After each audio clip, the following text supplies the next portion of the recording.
Hello friends, welcome back to Anveshana channel. आज हम लोग पढ़ेंगे दुनिया का सबसे अनमोल रत्न। ये कहानी प्रेमचंद द्वारा रचित है। ठीक है, ये जो कहानी है ये हमारे सिलेबस में लगी हुई है, तो हम लोग आज इस कहानी को पूरे लाइन बाय लाइन पढ़ेंगे। ठीक है, चलिए आइए पढ़ना स्टार्ट करते हैं। सबसे पहले कुछ महत्वपूर्ण तथ्यों को देखते हैं। ठीक है, तो देखिए, यह देश प्रेम पर आधारित कहानी है। ठीक है, तो यह जो कहानी है, ठीक है, दुनिया का सबसे अनमोल रत्न, ये देश प्रेम पर आधारित कहानी है। ठीक है, और यह कहानी सर्वप्रथम जमाना पत्रिका में प्रकाशित हुआ था। ठीक है, उसके बाद फिर कुछ दिनों के बाद फिर सोजे वतन कहानी संग्रह में ये प्रकाशित हुआ था। ठीक है, तो याद रखिएगा, सबसे पहले जमाना पत्रिका में प्रकाशित हुआ था। ठीक है, और इसका प्रकाशन वर्ष 1907 ईस्वी है। ठीक है, अब देखिए, इस कहानी में 3 रत्नों की बात की गई है। ठीक है, तो इस कहानी में 3 रत्नों की बात की गई है। ठीक है, पहला कैदी के आंसू। ठीक है, पहला रत्न कैदी के आंसू। ठीक है, दूसरा सती की चिता की राख। ठीक है, और तीसरा, ठीक है, तीसरा जो है, ठीक है, यही दुनिया का सबसे अनमोल रत्न है। ठीक है, तो तीसरा क्या है? खून का कतरा वतन की हिफाजत में। ठीक है, तो सबसे अनमोल रत्न खून का कतरा, ठीक है, जो वतन के हिफाजत में गिरे। ठीक है, तो देखिए, ये जो कहानी है ये देश प्रेम पर आधारित कहानी है। ठीक है, अब देखिए, इस कहानी के महत्वपूर्ण पात्र दिल फिगार, ठीक है, ये नायक है, और दिल फरेब ये नायिका है। ठीक है, फिर आगे देखिए, इस कहानी में, ठीक है, ये जो कहानी है दुनिया का सबसे अनमोल रत्न, ठीक है, ये कहानी सोजे वतन कहानी संग्रह में है। ठीक है, और सोजे वतन कहानी संग्रह का प्रकाशन 1908 ईस्वी में हुआ था। ठीक है, तो देखिए, इस कहानी का कहानी संग्रह में टोटल 5 कहानियां हैं। ठीक है, तो इस कहानी संग्रह में दुनिया का सबसे अनमोल रत्न भी सम्मिलित किया गया है। ये आइए कहानी पढ़ना स्टार्ट करते हैं। ठीक है, दुनिया का सबसे अनमोल रत्न। ठीक है, तो देखिए, दिल फिगार एक कटीले पेड़ के नीचे दामन चाक किए बैठा हुआ खून के आंसू बहा रहा था। ठीक है, तो जो दिल फिगार है, ठीक है, वो कटीले पेड़ के नीचे, ठीक है, बैठा रो रहा है। ठीक है, रो रहा था।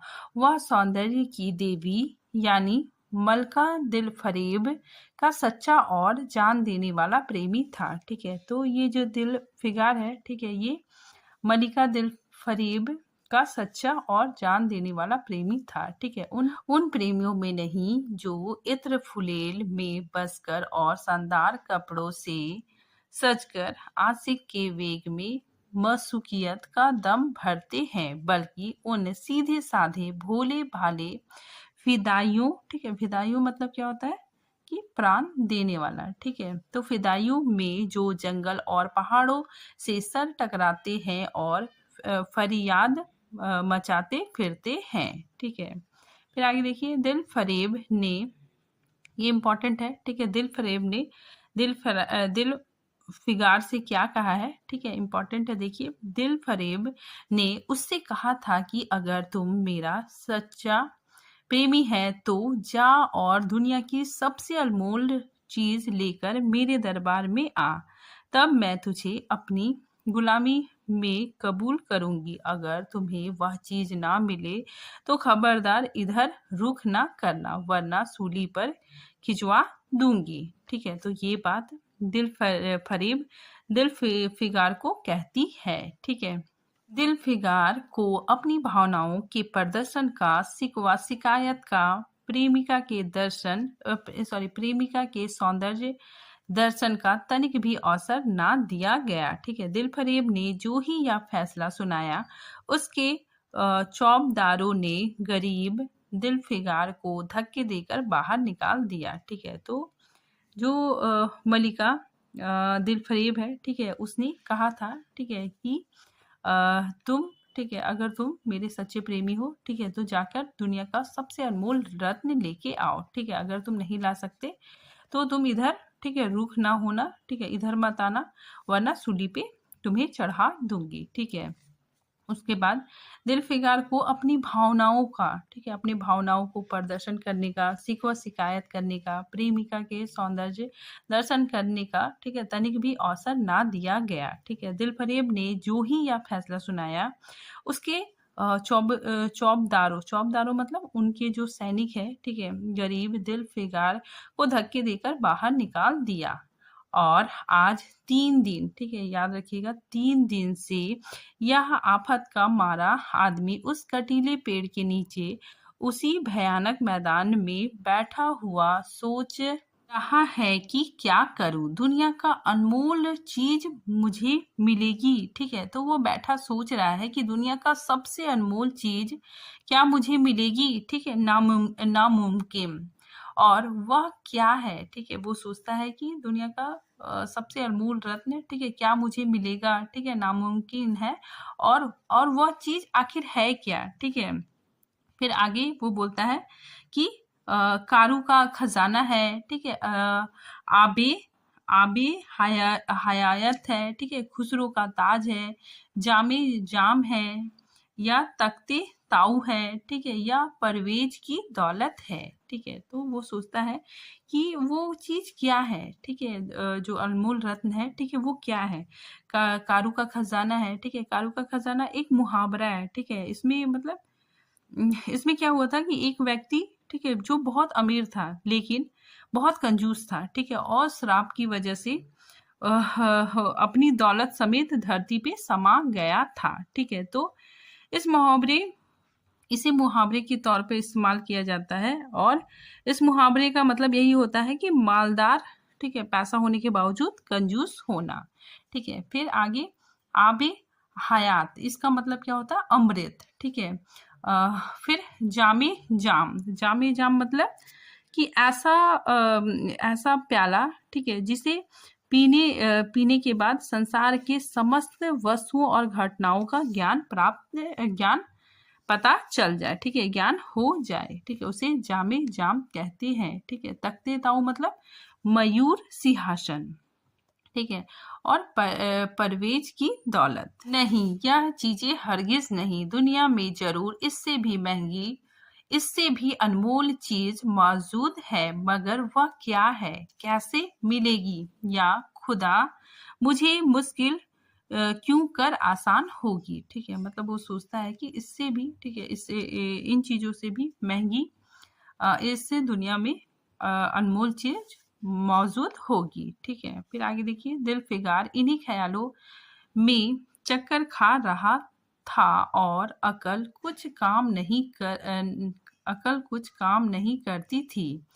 मुनीर सामी को हातिम सा मददगार मिल गया, ठीक है। तो जो मुनीर सामीन है, ठीक है, सामी है, उसे हातिम सा मददगार मिल गया, ठीक है। फिर दिलफिगार सोचता है कि ऐ काश कोई मेरा भी मददगार हो जाता, ऐ काश मुझे भी उस चीज का जो दुनिया का सबसे बेशकीमत चीज है नाम बतला दिया जाता, ठीक है। तो वो सोचता है कि काश कोई मेरी मदद करता। आगे वो सोचता है कि भला से वह चीज हाथ ना आती, मगर मुझे इतना तो मालूम हो जाता कि वह किस किस्म की चीज है, ठीक है। मैं घड़े बराबर मोती की खोज में जा सकता हूँ, ठीक है। तो देखिए ये इंपॉर्टेंट लाइन है, ठीक है।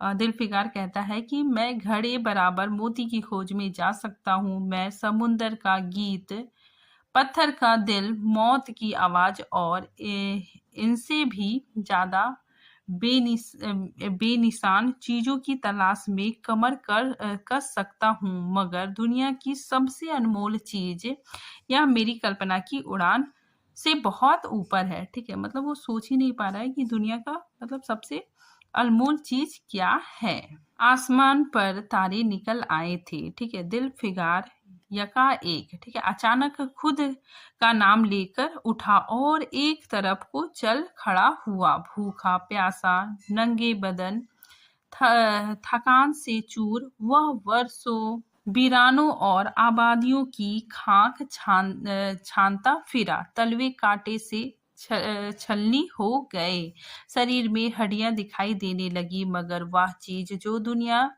की सबसे बेशकीमती चीज थी ना मिली और ना उसका कुछ निशान मिला। ठीक है, मतलब वो बहुत ढूंढा, ठीक है, लेकिन उसको कहीं भी कुछ नहीं मिला। एक रोज वह भूलता भटकता एक मैदान में जा निकला, जहां हजारों आदमी गोल बांधे खड़े थे, बीच में कई आमे, ठीक है, आमे और चोगे वाले, ठीक है, अमामे मतलब क्या होता है, पगड़ी वाले, और चोगे वाले मतलब जो लंबे वस्त्र पहनते हैं, ठीक है। तो चोगे वाली दाढ़ियल काजी अफसरी शान से बैठे हुए आपस में कुछ सलाह मशविरा कर रहे थे। इस जामत से जरा दूर पर एक सूली खड़ी थी, ठीक है, तो वहां थोड़ी दूर पर एक सूली खड़ी थी। दिलफिकार कुछ तो कमजोरी की वजह से और कुछ यहाँ की कैफियत देखने के इरादे से ठिठक गया, ठीक है। तो दिलफिकार, ठीक है, वहां की जो घटना है, ठीक है, उसको देखने के लिए वहां पे रुक गया।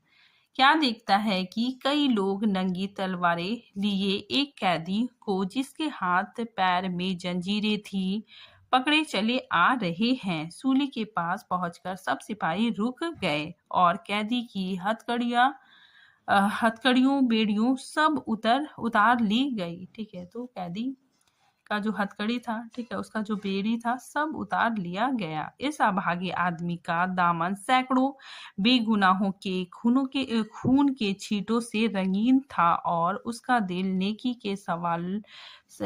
के सवाल और रहम की आवाज से जरा भी परिचित ना था। उसे काला चोर कहते थे, ठीक है। तो ये जो आदमी था, ठीक है, ये काला चोर था, ठीक है, और इसी को फांसी होने वाली थी। सिपाहियों ने उसे सूली के तख्त पर खड़ा कर दिया।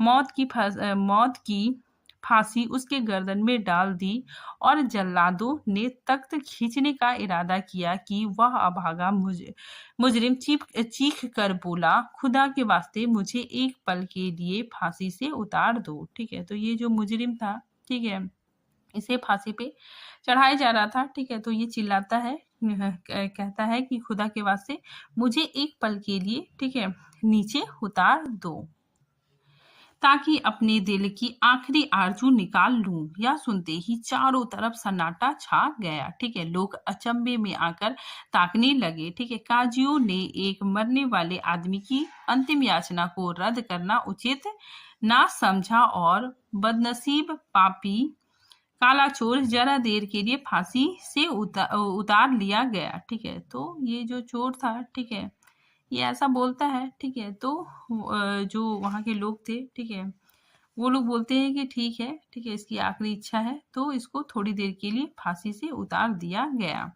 इसी भीड़ में एक खूबसूरत भोला भाला लड़का एक छड़ी पर सवार होकर अपने पैरों पर उछल उछल फर्जी घोड़ा दौड़ा रहा था और अपनी सादगी की दुनिया में ऐसा मग्न था कि जैसे वह इस वक्त सचमुच अरबी घोड़े का सहसवार है। उसका चेहरा उस सच्ची खुशी से कमल की तरह खिला हुआ था जो चंद दिनों के लिए बचपन ही में हासिल होती है और जिसकी याद हमको मरते दम तक नहीं भूलती, ठीक है। तो वहां पे क्या होता है कि एक बच्चा खेल रहा होता है, ठीक है, बहुत मासूमियत से वो खेल रहा था, ठीक है। उसका दिल अभी तक पाप की गर्द और धूल से अछूता था, ठीक है। तो उस बच्चे का जो दिल है वो पाप की गर्द और पाप की गर्द और धूल से अछूता था और मासूमियत उसे अपनी गोद में खिला रही थी, ठीक है। बदनसीब काला चोर फांसी से उतरा, ठीक है। तो ये जो चोर था, ठीक है, काला चोर, वो फांसी से उतरा, ठीक है। हजारों आंखें उस पर गड़ी हुई थी। वह उस लड़के के पास आया और उसे गोद में उठाकर प्यार करने लगा, ठीक है। तो वो चोर, ठीक है, उस बच्चे को अपनी गोदी में उठा लेता है और उसको प्यार करने लगता है, ठीक है। उसे इस वक्त वह जमाना याद आया जब वह खुद ऐसा ही भोला भाला, ऐसा ही खुश व खुरम और दुनिया की गंदगियों से ऐसा ही पाक था। ठीक है, तो यहाँ पे चोर को, ठीक है, उस बच्चे को देखकर अपना बचपन याद आने लगता है। माँ गोदियों में खिलाती थी, बाप बलाई लेता था और सारा कुनाबा जान निछावर करता था। काले चोर के दिल पर इस वक्त बीते हुए दिनों की याद का इतना असर हुआ कि उसकी आंखों से, जिन्होंने दम तोड़ती हुई लाशों को तड़पते देखा है, ठीक है, तो ये चोर, ठीक है, जिसने मतलब लोगों का दम तोड़ते हुए, ठीक है, लाशों को देखा है, ठीक है, और ना झपकी, ठीक है, मतलब इसे मतलब दया नहीं आई, ठीक है, लेकिन इस बच्चे को देखकर आंसू का एक कतरा टपक पड़ा। ठीक है, तो इस बच्चे की मासूमियत देखकर, ठीक है, चोर को अपने बचपन का दिन याद आ जाता है। ठीक है, और देखिए चोर जो होता है, ठीक है, वो बचपन से चोर नहीं होता है, ठीक है, जो मतलब उसकी जो हालात होती है, ठीक है, उसकी वजह से वो चोर बन जाता है। ठीक है, तो चोर को उस बच्चे को देखकर, ठीक है, अपना बचपन याद आ जाता है और उसके आंखों से आंसू का एक कतरा टपक पड़ा। दिलफिगार ने लपक कर उस अनमोल मोती को हाथ में ले लिया। ठीक है, तो जैसे ही आंसू टपका, ठीक है, दिलफिगार ने उसे, ठीक है, अपने हाथों में ले लिया। और उसके दिल ने कहा, ठीक है, दिलफिगार के दिल में कहा, बेशक यह दुनिया की सबसे अनमोल चीज है, जिस पर तख्ते ताऊ और जामे जम और आबे हयात और जरे फरवेज सब निछावर है। ठीक है, तो ये इम्पोर्टेंट है। ठीक है, तो पूछा जा सकता है ये पंक्ति किसके लिए यूज हुआ है, तो कैदी के आंसू के लिए। ठीक है, आगे देखिए। इस ख्याल से खुश होता, कामयाबी के उम्मीद में सरमस्त दिलफिगार अपनी मसूका दिल फरेब के शहर मीनोसबाद को चला गया। ठीक है, तो इम्पोर्टेंट है। ठीक है, दिल फरेब का शहर, ठीक है, शहर का नाम क्या था, तो मीनोसबाद, ठीक है, मीनोसाबाद। ठीक है, तो ये इम्पोर्टेंट है। आगे देखिए। मगर जो जो मंजिल तय होती जाती थी, उसका दिल बैठा जाता था कि कहीं उस चीज की जिसे मैं दुनिया की सबसे बेशकीमत चीज समझता हूँ, दिल फरेब की आंखों में कदर ना हुई तो मैं फांसी पर चढ़ा दिया जाऊंगा। ठीक है, तो वो मन ही मन, ठीक है, डर भी रहा है, सोच भी रहा है कि अगर दिल फरेब, ठीक है, उसके, ठीक है, इस चीज को, ठीक है, कदर नहीं की, ठीक है, दिल फरेब को लगा कि ये मतलब उतना इम्पोर्टेंट नहीं है, तो मतलब बेकार चीज है, तो उसे फांसी पे चढ़ना पड़ेगा। ठीक है, तो वो मतलब मन में थोड़ा डर भी रहा है। ठीक है, आगे वो सोचता है कि इस दुनिया में नामुराद जाऊंगा, लेकिन जो हो सो हो, अब तो किस्मत अजमाई है। ठीक है, मतलब अब जो होगा सो देखा जाएगा। आखिर पहाड़ और दरिया तय करते वह शहर मीनोसबाद में आ पहुंचा। ठीक है, तो मीनोसाबाद में आ पहुंचा और दिल फरेब की डयोढ़ी पर जाकर विनती की कि थकान से टूटा हुआ दिल फिगार खुदा के फसल से हुक्म की तामील करके आया है। ठीक है, और आपके कदम चुमना चाहता है।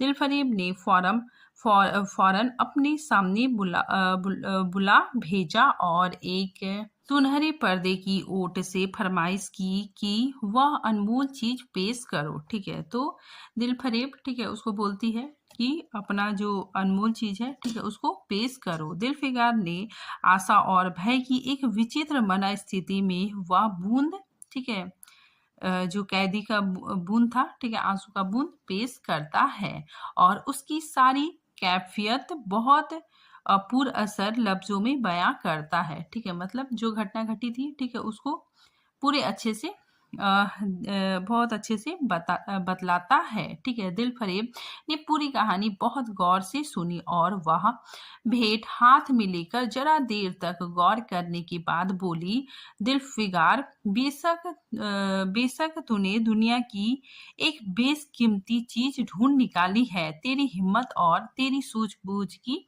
दात देती हूँ, मगर यह दुनिया की सबसे बेशकीमती चीज नहीं है। तो वो कहती है कि ये दुनिया का सबसे बेशकीमती चीज नहीं है, इसीलिए तू यहाँ से जा और फिर कोशिश कर, शायद अब की तेरे हाथ वह मोती लगे और तेरी किस्मत में मेरी गुलामी लिखी हो। ठीक है, तो वो कहती है कि एक बार तुम फिर से कोशिश करो। ठीक है, जैसा कि मैंने पहले ही बतला दिया था, मैं तुझे फांसी पर चढ़वा सकती हूँ, मगर मैं तेरी जान बख्शी करती हूँ। ठीक है, इसीलिए कि तुम में वह गुण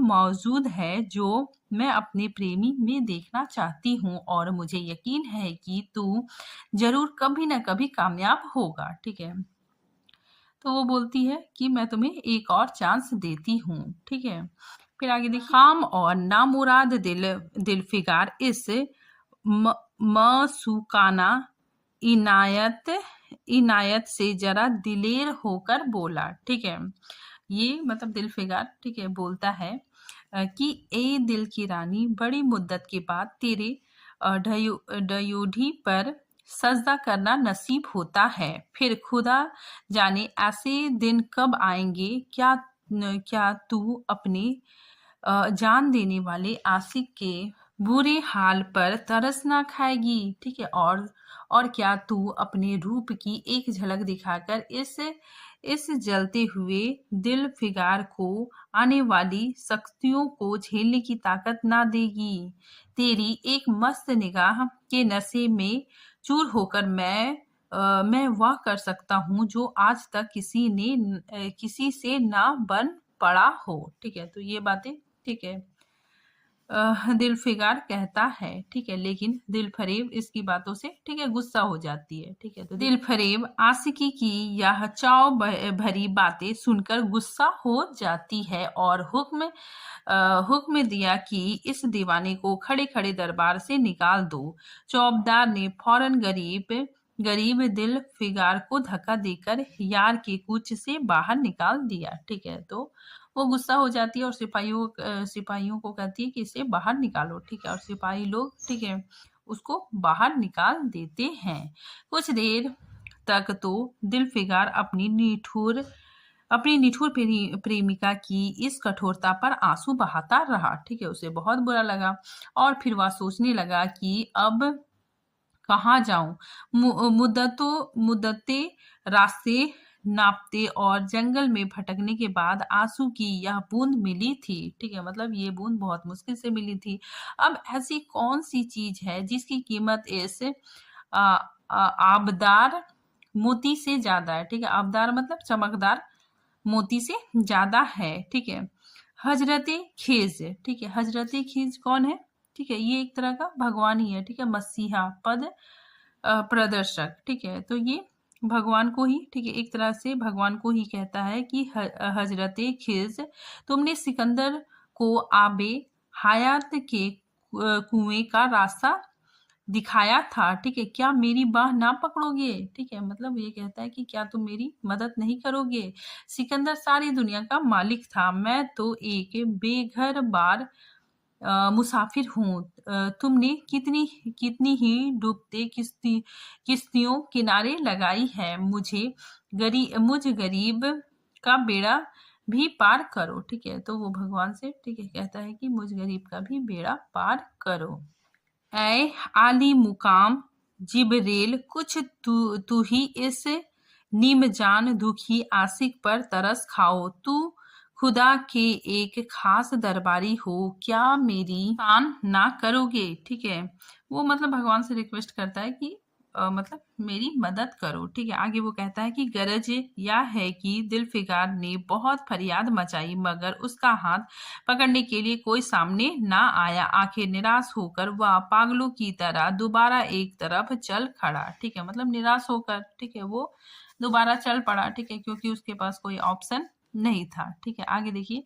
दिलफिकार ने पूरब से पश्चिम तक और उत्तर से दक्षिण तक कितने ही जंगलों और वीरानों की खाक छानी। कभी बर्फस्तानी चोटियों पर सोया, कभी डरावनी घाटियों में भटकता फिरा मगर जिस चीज की धुन थी वह न मिली।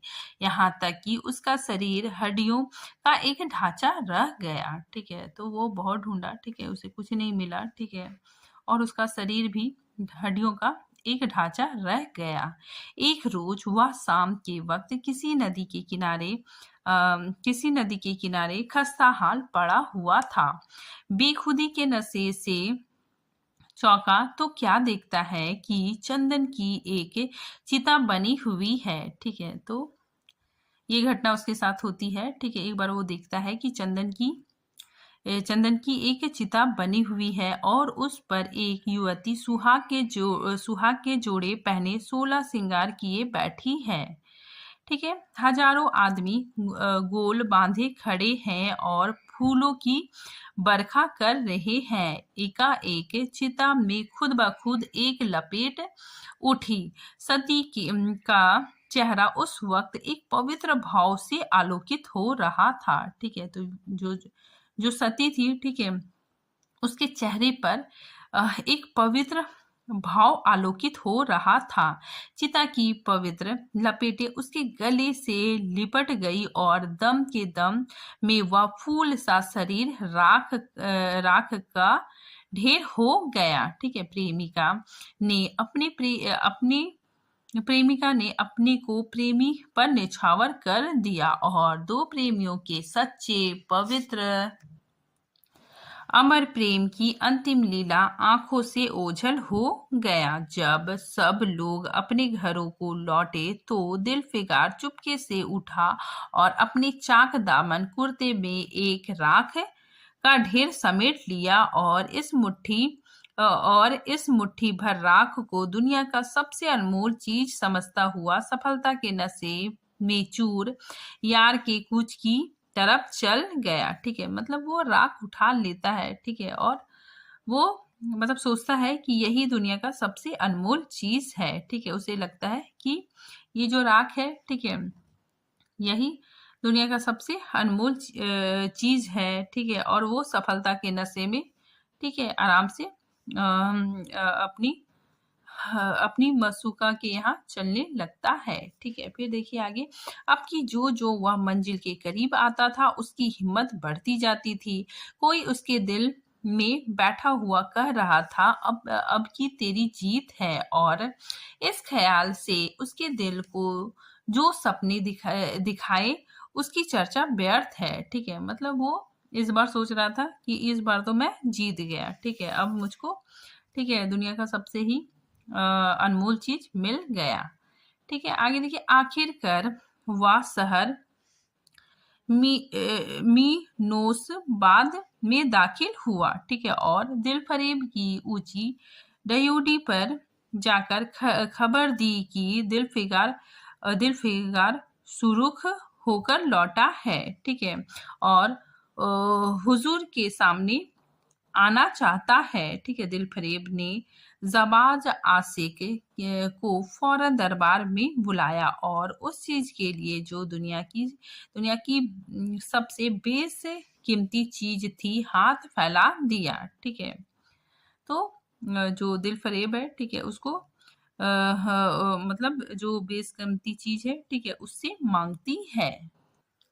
दिलफिकार ने हिम्मत करके उसकी चांदी जैसे कलाई को चूम लिया और मुट्ठी भर राख को उसकी हथेली में रख कर सारी कैफियत दिल को पिघला देने वाले लफ्जों में कह सुनाई। ठीक है, तो वो राख दे देता है। ठीक है, और पूरी कहानी सुना देता है। ठीक है, और अपनी सुंदर प्रेमिका के होठों से अपनी किस्मत का मुबारक फैसला सुनने के लिए इंतजार करने लगता है। ठीक है, और अपनी प्रेमिका से, ठीक है, मतलब मुबारक फैसला सुनने के लिए इंतजार करने लगता है। दिलफरेब ने उस मुट्ठी भर राख को आंखों से लगा लिया और कुछ देर विचारों के सागर में डूबे रहने के बाद बोली, ऐ जान निछावर करने वाले आशिक दिलफिगार, बेशक यह राख जो तू लाया है, ठीक है, जिसमें लोहे लोहे को सोना कर देने की सिफत है। ठीक है, सिफत मतलब विशेषता या गुण है। ठीक है, लोहे को सोना कर देने का गुण है, लेकिन दुनिया की बहुत बेशकीमती चीज है और मैं सच्चे दिल से तेरी एहसानमंद हूँ कि तूने ऐसी अनमोल भेंट दी। ठीक है, मगर फिर आगे, ठीक है, वो कहती है, मगर इस दुनिया में, ठीक है, इस दुनिया में इससे भी ज्यादा अनमोल चीज है। जा उसे तलाश कर और तब मेरे पास आ। मैं तहे दिल से दुआ करती हूँ कि खुदा तुझे कामयाब करे। यह कहकर वह सुनहरे पर्दे से बाहर आई। ठीक है, और मसूकान अदा से अपने रूप का जलवा दिखाकर फिर नजरों से ओझल हो गई। ठीक है, तो वो अपना, ठीक है, अपना चेहरा दिखा देती है। ठीक है, दिल फिगार को अपना चेहरा दिखा देती है। ठीक है, अभी दिल फिगार के होश हवास ठिकाने पर ना आने पाए थे कि चौबदार, ठीक है, चौबदार मतलब सैनिक, ठीक है, ने मुलायमियता से उसका हाथ पकड़कर यार के कूच से उसको निकाल दिया। ठीक है, मतलब सैनिक उसको बाहर निकाल देता है। और फिर तीसरी बार वह प्रेम का पुजारी निराश के अथाह समुद्र में गोता खाने लगता है। ठीक है, मतलब उसका हौसला, ठीक है, उसका मनोबल टूट जाता है। ठीक है, दिल फिगार का हियाब टूट गया। उसे यकीन हो गया कि मैं दुनिया में उसी तरह नासाद और नामुराद मर जाने के लिए पैदा किया गया था और अब इसके सिवा और कोई चारा नहीं कि किसी पहाड़ पर चढ़कर नीचे कूद पड़ूं ताकि मसूक के जुल्मों की फरियाद करने के लिए एक हड्डी भी बाकी ना रहे। ठीक है, तो वो बहुत मतलब उदास हो गया था। ठीक है, और इसका मतलब दिमाग खराब हो गया था। ठीक है, ये सोचा कि अब मैं, ठीक है, जीवित नहीं रहूंगा। ठीक है, मैं मर जाऊंगा। ठीक है, क्योंकि इंसान का जब दिमाग खराब होता है, ठीक है, तो वो उल्टी सीधी चीजें सोचता है। ठीक है, आगे वह दीवानों की तरह उठा और गिरता पड़ता एक गगनचुंबी पहाड़ की चोटी पर जा पहुंचा। किसी और समय वह ऐसे ऊंचे पहाड़ पर चढ़ने का साहस ना कर सकता था। ठीक है, लेकिन इस वक्त जान देने के जोश में उसे वह पहाड़ एक मामूली टेकरी से ज्यादा ऊंचा ना नजर आया। ठीक है, तो वो जान देने के लिए, ठीक है, एक पहाड़ पर चढ़ जाता है। ठीक है, और सोचता है यहाँ से नीचे कूद के अपनी जान दे दूंगा। ठीक है, फिर आगे देखिए, करीब था कि, ठीक है, मतलब वो कूदने ही वाला था कि, ठीक है, उसी समय क्या होता है, उसी समय एक बुजुर्ग आके उसे बचा लेता है। ठीक है, तो देखिए, करीब था कि वह नीचे कूद पड़े कि, ठीक है, उसी वक्त हरे हरे कपड़े पहने हुए और हरा अमामा बांधे हुए, अमामा मतलब पगड़ी बांधे, ठीक है, पगड़ी बांधे एक बुजुर्ग एक हाथ में तस्बीह मतलब माला, ठीक है, और दूसरे हाथ में लाठी लिए बरामद हुआ। ठीक है, मतलब वहां आ पहुंचा और हिम्मत बढ़ाने वाले स्वर में बोला। ठीक है, हिम्मत बढ़ाने वाले स्वरों में बोले।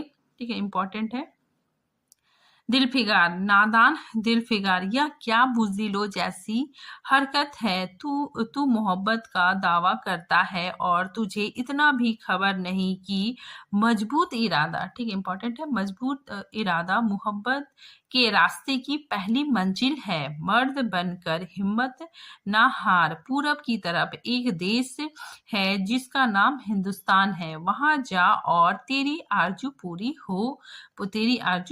होगी। होगी। ठीक है, तो देखिए ये जो बुजुर्ग था, ठीक है, इसको बचा लेता है और हिंट्स भी देता है।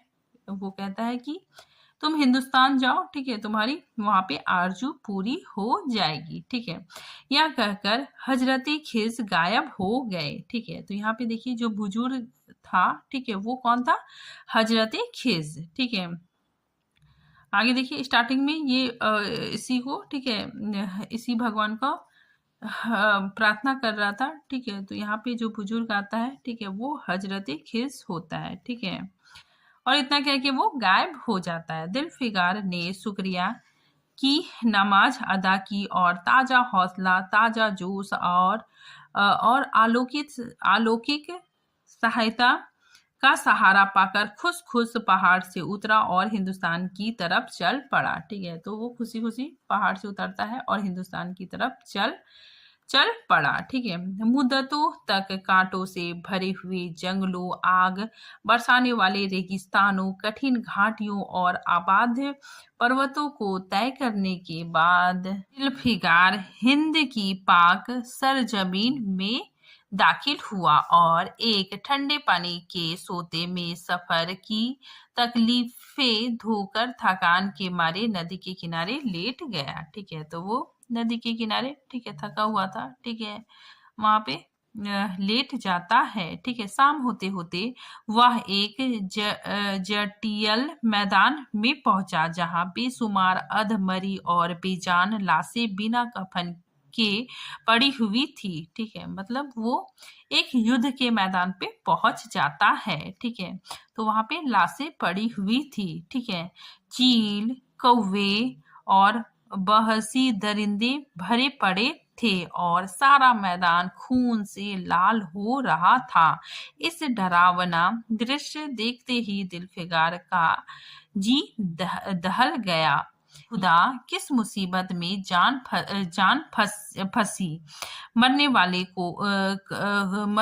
का कहारना, ठीक है, सिसकना और एड़िया रगड़कर जान देना, दरिंदों का, ठीक है, दरिंदों का हड्डियों को नोचना और गोश्त के लोथड़ों को लेकर भागना, ऐसा हौलनाक सीन दिलफिगार ने कभी ना देखा था। ठीक है, तो ऐसा, ठीक है, ऐसा दृश्य दिलफिगार ने कभी नहीं देखा था। ठीक है, फिर आगे देखिए, एकाएक उसे ख्याल आया यह लड़ाई का मैदान है। ठीक है, तो वो लड़ाई का मैदान है। ठीक है, तो वो इतनी सारी चीजें देखता है। ठीक है, इधर उधर लाशें पड़ी हुई है। ठीक है, चील कौवे, ठीक है, उसको खा रहे हैं। तो उसको मतलब थोड़ी देर बाद ख्याल आता है कि ये लड़ाई का मैदान है और ये लाशें सुरमा सिपाहियों की है। ठीक है, इतने में करीब से कहारने की आवाज आई। दिलफिगार उस तरफ फिरा तो देखा कि एक लंबा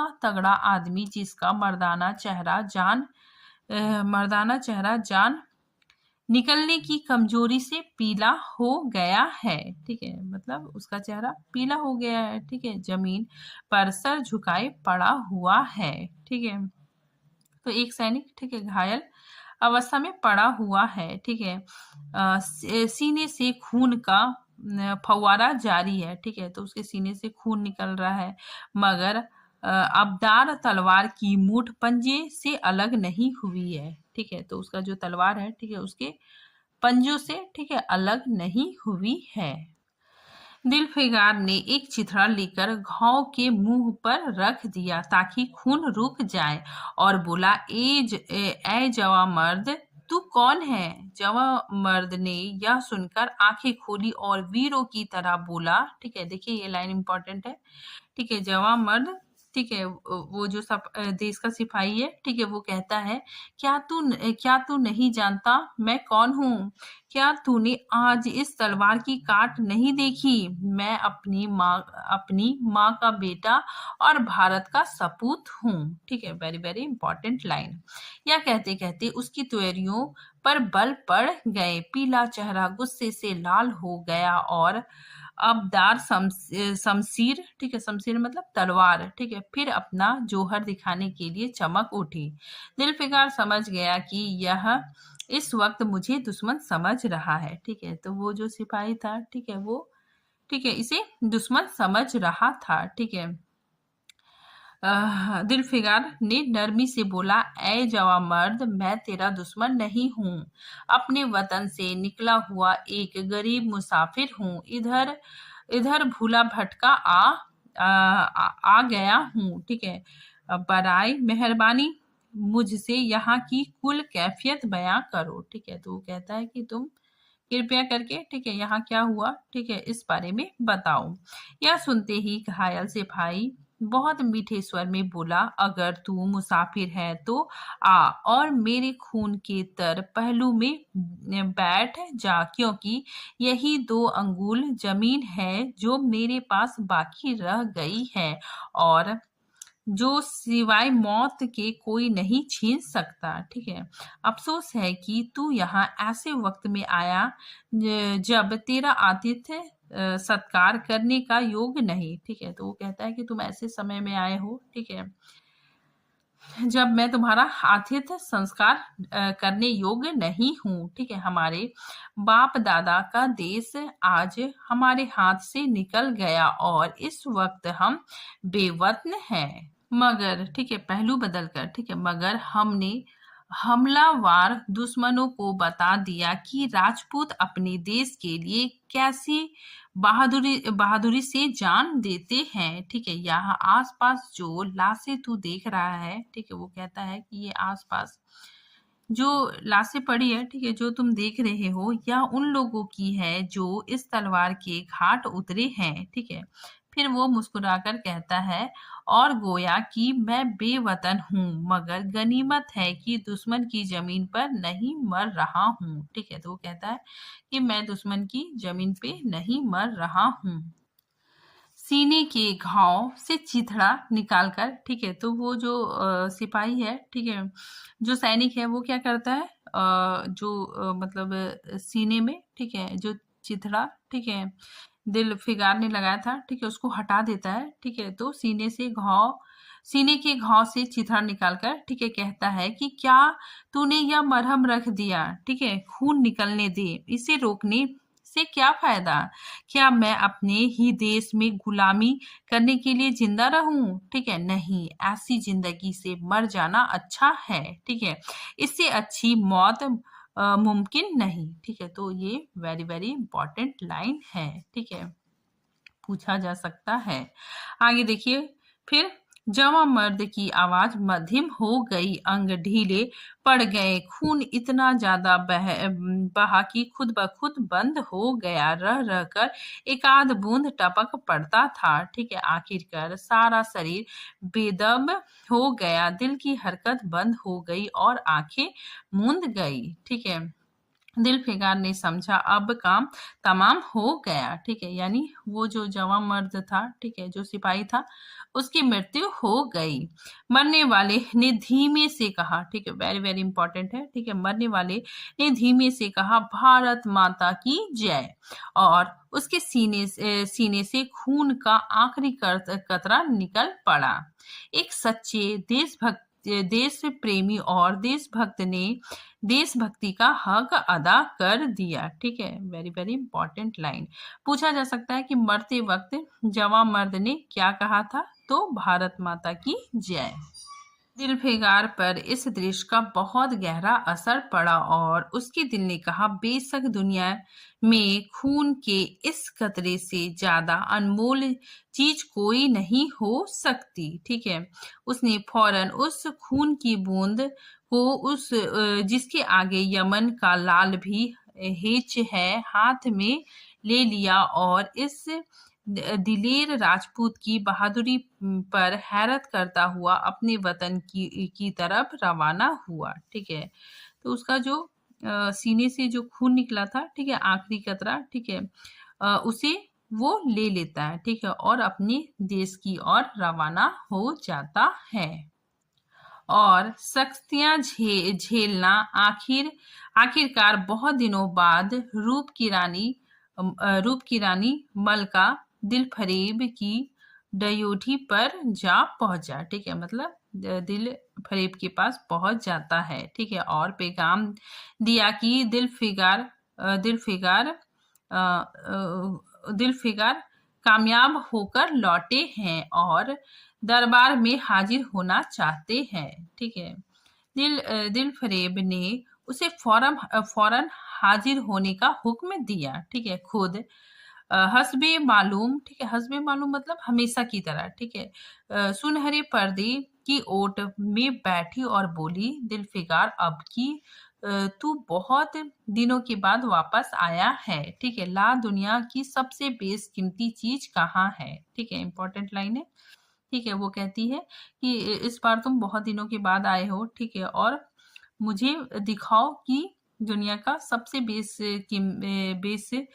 कीमती चीज कहाँ है। ठीक है, दिलफिकार ने मेहंदी रची हथेली को चूमते हुए खून का वह कतरा, ठीक है, उस पर रख दिया और उसकी पूरी कैफियत पुरजोश लहजे में कह सुनाई। ठीक है, तो वो खून का कतरा रख देता है। ठीक है, और पूरी कहानी, ठीक है, बहुत पूरी कहानी सुना देता है। ठीक है, वह खामोश भी ना हो पाया था कि एकाएक वह सुनहरा पर्दा हट गया। ठीक है, वो जो मलिका है, ठीक है, दिलफरेब, ठीक है, वो अपने फेस में ऐसे पर्दा लगाती थी। ठीक है, तो ये अपना बात खत्म भी नहीं किया था। ठीक है, खत्म भी नहीं कर पाया था कि वो सुनहरा पर्दा हट गया और दिलफिकार के सामने हुस्न का एक दरबार सजा हुआ नजर आया, जिसकी एक एक नाजनीन जू लेखा से बढ़कर थी। दिलफरेब बड़ी शान के साथ सुनहरी मसनद पर सुशोभित हो रही थी। दिलफिकार हुस्न का यह तिमिस देखकर अचंभे में पड़ गया। ठीक है, तो दिलफिकार, ठीक है, हुस्न का यह तिस्लीम देखकर अचंभे में पड़ गया और चित्रलिखित सा खड़ा रहा कि दिलफरेब मसनद से उठी और कई कदम आगे बढ़कर उससे लिपट गई। ठीक है, गाने वालियों ने खुशी के गाने शुरू किए। ठीक है, तो जो गाने वाले थे, ठीक है, वो लोग खुशी के गाना गाते हैं। ठीक है, दरबारियों ने दिलफिकार को नजरें भेंट की। ठीक है, और चांद सूरज को बड़ी इज्जत के साथ मसनद पर बैठा दिया। ठीक है, चांद सूरज यहाँ पे दिलफिकार और दिलफरेब के लिए आया है। ठीक है, जब वह लुभावना गीत बंद हुआ तो दिलफरेब खड़ी हो गई और हाथ जोड़कर दिलफिकार से बोली, ए जानिसार आशिक दिलफिकार, मेरी दुआएं बर आई। ठीक है, मतलब मेरी दुआएं पूरी हुई। ठीक है, और खुदा ने मेरी सुन ली और तुझे कामयाब हुआ सुरुख किया। आज से तू मेरा मालिक है और मैं तेरी लौंडी। ठीक है, यह कह के उसने एक रत्न जड़ित मंजूसा मंगवाई और उसमें से एक तख्ती निकाली। ठीक है, जिस पर सुनहरे अक्षरों में लिखा था। ठीक है, सुनहरे अक्षरों में लिखा था कि खून का वह आखिरी कतरा जो वतन की हिफाजत में गिरे दुनिया की सबसे अनमोल चीज है। ठीक है, तो ये वेरी वेरी इंपॉर्टेंट है। ठीक है, इसी के साथ कहानी खत्म होती है। ठीक है, लेखक ने ये कहानी देश प्रेम से ओतप्रोत लिखा है। ठीक है, और इस कहानी में ये बताया गया है कि खून का वह आखिरी कतरा, ठीक है, जो वतन के हिफाजत के लिए गिरे, ठीक है, वही दुनिया का सबसे अनमोल चीज है। ठीक है, तो फिर ये टॉपिक यहीं पे खत्म होता है। मिलते हैं फिर नए टॉपिक के साथ, तब तक के लिए थैंक यू।